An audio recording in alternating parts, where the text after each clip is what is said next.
Hello, my loves. Darshana Avala here, and today is March 31st, and it is Trans Day of Visibility. It is the last day of what is officially Women's History Month, although, I don't think either of these things need specific days or months devoted to them, and yet that's one of the things that we do.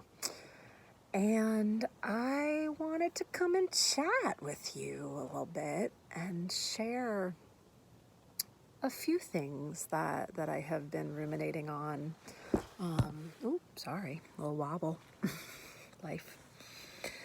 Yeah, a few things just about the complexity of gender identity, the binary versus the wider spectrum, and the limitations of language and the harm that language can cause, and how I'm looking at all this stuff for myself as somebody whose work has evolved to focus more on a particular gender and the offerings that I make and how those might feel inclusive to some, exclusive to others. And yeah, it's a big topic.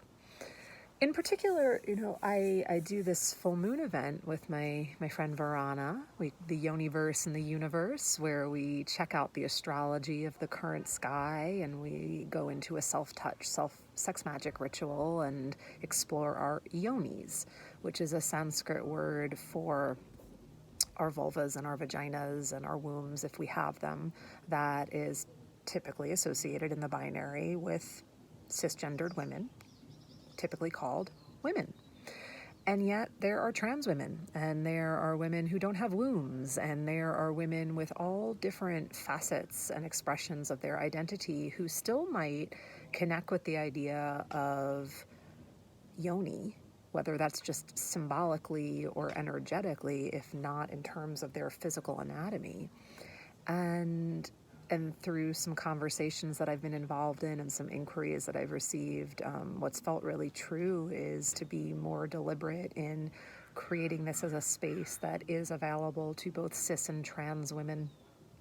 And today feels like a really good day to just make a statement about that and be clear and deliberate and intentional that I feel confident that I can hold such a space. I feel very aligned with the rightness of such a space that expands on what woman means.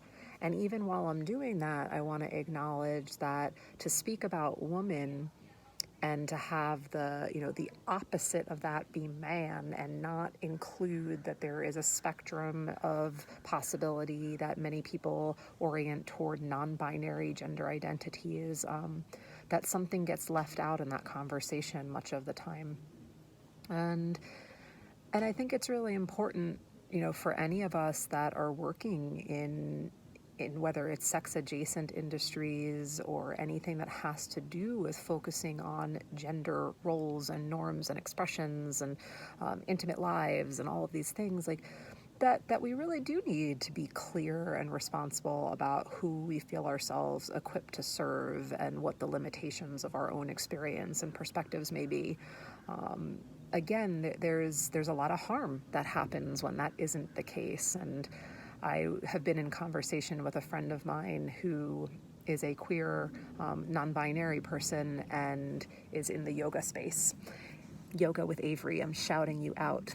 And my friend Avery and I were talking about this last week in relation to some harm that recently got created. I'm trying to navigate the sun here, y'all. Some harm that arose from, I guess, a well-known yoga blogger really saying some things that were unkind and inaccurate with relation to gender. I myself have not listened to this blog. I'm not going to go into that. The yoga community is not the community where I hang out these days, so I'm going to leave that aside, beyond using that as a jumping off point to acknowledge that certainly in the wider field of sexuality and relationships and things that are adjacent, similarly, this type of thing is happening. Oftentimes it's unintentional. oftentimes there's no malice, but that doesn't mean that there isn't harm. You know, it's the difference between intention and impact, which is a big part of what I am often talking to like couples that I work with about. We might intend one thing and the impact is another. This comes up in conflict all the time. And so again, like it really just feels true for me that today, as our trans kin, brothers, sisters, siblings, nibblings, whatever terminology you might want to use, as they so rightly are being acknowledged and having a day dedicated to their visibility, and as I, in my deep heart, just want so badly for us to, and I feel my emotions coming online, like I just pray and dream and vision and will continue to work for a world where we are embraced as we are, where we get to be who we are, where there isn't all of this divisiveness and hierarchy and prioritizing or preferencing, where we're just people together, where we get to be human, imperfectly perfect humans woven into this wise, wild web of life that we are integrally a part of, not a part from, a part. We're part of it. And our trans kin and family are very, very, very much a part of our human family. They have always been here. They exist in our future. And I stand as a cisgendered woman in solidarity with my trans family, and that's not changing either. So to any of you listening who need to hear this, who feel inspired to deepen your own learning or who feel validated, I'm so glad. I'm so glad that these social media channels might afford us that kind of connection.